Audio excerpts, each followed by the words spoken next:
কেন শিবির ছাড়লেন সাদিক কায়েম? বাংলাদেশ ইসলামী ছাত্র শিবির থেকে বিদায়ের ঘোষণা দিলেন সংগঠনের কেন্দ্রীয় আন্তর্জাতিক সম্পাদক ও বিশ্ববিদ্যালয়ের কেন্দ্রীয় ছাত্র সংসদের সভাপতি আবু সাদিক কায়েম। 13 জুলাই নিজের ফেসবুক অ্যাকাউন্টে দেওয়া এক পোস্টে এই বিষয়টি তিনি নিশ্চিত করেন। সাদিক কায়েম কেন সংগঠন থেকে বিদায় নিলেন এ বিষয়ে সংগঠনের একটি সূত্র জানিয়েছে, তিনি জামাতে ইসলামীর পক্ষ থেকে ঢাকা দক্ষিণ সিটি কর্পোরেশনের মেয়র পদে প্রতিদ্বন্দ্বিতা করবেন, তাই গণতন্ত্র অনুযায়ী তিনি দল থেকে বিদায় নিয়েছেন।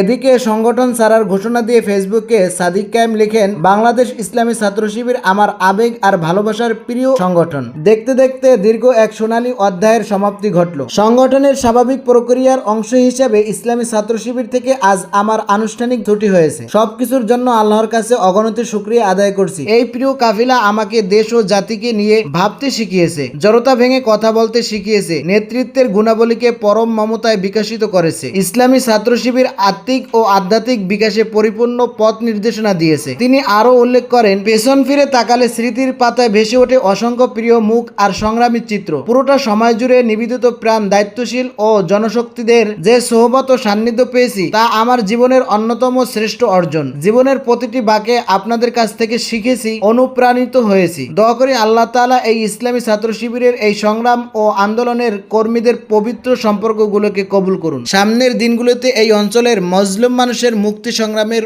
অত্যন্ত প্রহরী হিসাবে পথ চলার তৌফিক দান করুন। বাংলাদেশ জামাত ইসলাম এক সংবাদ সম্মেলনে তাকে ঢাকা দক্ষিণ সিটি কর্পোরেশনের মেয়র প্রার্থী হিসেবে ঘোষণা করেন। শিবিরের পক্ষ থেকে বলা হয়, সংগঠনে থাকা অবস্থায় এই ধরনের নির্বাচনের কোনো সুযোগ নেই, তাই তিনি শিবিরকে বিদায় জানিয়ে জামাত ইসলামীতে যোগদান করেন।